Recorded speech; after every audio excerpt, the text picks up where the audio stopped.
ഇന്ന് നമ്മുടെ hair growth ചലഞ്ചിൻ്റെ 13ാമത്തെ video ആണ്. അപ്പോൾ ഇന്ന് നമ്മൾ കുറച്ച് ഹെവി ആയിട്ടുള്ള ഒരു ഹെയർ പാക്ക് ചെയ്യാമെന്നാണ് വിചാരിക്കുന്നത്. ഒട്ടും ലാഗ് അടിപ്പിക്കാതെ വീഡിയോ സ്റ്റാർട്ട് ചെയ്യാം. ഇന്നത്തെ നമ്മുടെ ഹെയർ ഗ്രോത്തിനുള്ള ഹെയർ പാക്ക് ഉണ്ടാക്കാൻ എന്തൊക്കെയാണ് വേണ്ടതെന്ന് നോക്കാം. നമുക്ക് വേണ്ടത് മൈലാഞ്ചിയില വേണം, ചെമ്പരത്തിയില വേണം, പനിക്കൂർക്കയുടെ ഇല വേണം, കുറച്ച് കറിവേപ്പില വേണം. മുടി വളർച്ചയ്ക്കും അകാലനരയ്ക്കും ഒക്കെ നമുക്ക് യൂസ് ചെയ്യാൻ പറ്റുന്ന ഒരു ഹെയർ പാക്ക് ആട്ടോ ഇത്.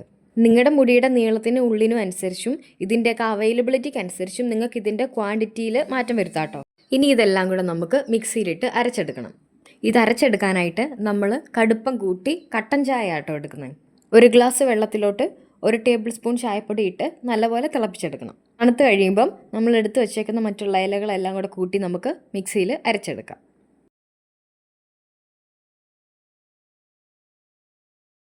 അരച്ചെടുത്ത് കഴിയുമ്പം ഈ ഒരു കൺസിസ്റ്റൻസിയിലാണ് നമ്മുടെ ഹെയർ പാക്ക് ഇരിക്കുന്നത്. ഈ ഒരു ഹെയർ പാക്ക് അരിക്കാതെ ആരും തലയിൽ അപ്ലൈ ചെയ്യരുത്. ഞാനിത് തലയിൽ ഇങ്ങനെ തന്നെ അപ്ലൈ ചെയ്തിട്ട് 2 ദിവസം എടുത്തു എൻ്റെ തലയിലെ പൊടിയെല്ലാം പോകാൻ. തല ഫുള്ള് പൊടിയായിരുന്നു. അതുകൊണ്ട് ഒരു കാരണവശാലും അരിക്കാതെ ഈ ഹെയർ പാക്ക് തലയിൽ അപ്ലൈ ചെയ്യരുത്. തുണി ഉപയോഗിച്ച് നല്ലപോലെ അരിച്ചെടുത്തതിന് ശേഷം മാത്രമേ ഇത് തലയിൽ അപ്ലൈ ചെയ്യാവുള്ളൂ. ഈ ഹെയർ പാക്ക് അപ്ലൈ ചെയ്യുമ്പം മുടി ഒന്ന് ഡ്രൈ ആവാൻ സാധ്യതയുണ്ട്. അതുകൊണ്ട് നമ്മുടെ ഹെയർ ഗ്രോത്തിനുള്ള ഹെയർ ഓയിൽ ഒരു 2-3 ഡ്രോപ്പ് ഞാൻ ആഡ് ചെയ്യുന്നുണ്ട് കേട്ടോ. ഹെയർ ഗ്രോത്തിനുള്ള ഹെയർ ഓയിൽ ഉണ്ടാക്കുന്ന വീഡിയോ കണ്ടിട്ടില്ലാത്തവർ അത് പോയി ചെക്ക് ചെയ്ത് നോക്കണം. ഇതില്ലാത്തവർ നിങ്ങൾ യൂസ് ചെയ്യുന്ന ഏതെങ്കിലും ഹെയർ ഓയിൽ 2-3 ഡ്രോപ്പ് ആഡ് ചെയ്ത് കൊടുക്കണം. നമുക്കിത് ഹെയറിൽ അപ്ലൈ ചെയ്യാം.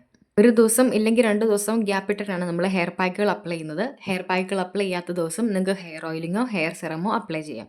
ഹെയർ ഓയിലും ഹെയർ സെറവും ഉണ്ടാക്കുന്ന വീഡിയോ കണ്ടിട്ടില്ലാത്തൊരു പ്ലേലിസ്റ്റിൽ 1ാമത്തെ 2ാമത്തെ വീഡിയോ ആണ്. അത് ചെക്ക് ചെയ്ത് നോക്കണം.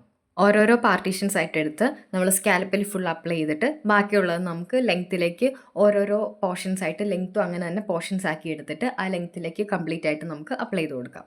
നമ്മൾ hair growth challenge video start ചെയ്യുമ്പം ആദ്യം ഞാൻ ഒരു ഷോർട്സ് ഇട്ടാണ് സ്റ്റാർട്ട് ചെയ്തത്. ആ ഷോർട്സ് ചെക്ക് ചെയ്ത് നോക്കിയാൽ നിങ്ങൾക്ക് മനസ്സിലാവും തലയോട്ടി നല്ലപോലെ തെളിഞ്ഞ് നിൽപ്പുണ്ടായിരുന്നു. അത് വെച്ച് നോക്കുമ്പം ഇപ്പം നമ്മൾ വകിച്ചിലൊക്കെ എടുത്ത് കഴിയുമ്പോഴത്തേക്കും അത്രയും ഒരു തലയോട്ടി അങ്ങനെ തെളിഞ്ഞ് നിൽക്കുന്നില്ല. ഇത്രയും ദിവസം കൊണ്ട് തന്നെ നമ്മൾ ഈ ഹെയർ പാക്കുകളൊക്കെ അപ്ലൈ ചെയ്യുന്നതിൻ്റെതായ ഒരു റിസൾട്ട് ഹെയറിൽ കണ്ടു തുടങ്ങിയിട്ടുണ്ട്. നിങ്ങളുടെ ഒരു oily acne prone sensitive skin type ആണെങ്കിൽ അത് റിലേറ്റഡ് ആയിട്ടുള്ള വീഡിയോസും കൂടുതൽ ഹെയർ കെയർ വീഡിയോസും ബ്യൂട്ടി റിലേറ്റഡ് ആയിട്ടുള്ള വീഡിയോസും ഒക്കെ ആയിരിക്കും ഞാൻ അപ്ലോഡ് ചെയ്യുന്നത്. അതൊക്കെ കാണാൻ താല്പര്യമുള്ളവർ ചാനൽ ചെക്ക് ചെയ്ത് നോക്കുക.